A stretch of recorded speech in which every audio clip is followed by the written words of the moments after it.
There's a big difference between being physically tired and being spiritually exhausted. Spiritual exhaustion happens when your soul refuses to keep pushing past its limits. Here are three signs to look out for. Sign number one, you feel numb or disconnected, and things that used to make you happy, like your friends or your hobbies, don't feel the same or have the same spark at the moment.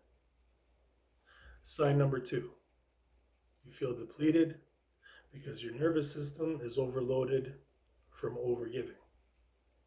People in social media drain you instantly, and your empathy tank for others is on empty. Sign number three, tossing and turning in bed. You feel restless, or you scroll mindlessly late at night, or you sleep 7 to 8 hours, but you still wake up so tired. Sleep heals the body, but it doesn't cure the heavy heart. So the solution, put the phone down, close the laptop, get outside, and take some time to breathe. If this is you, it's time to unplug.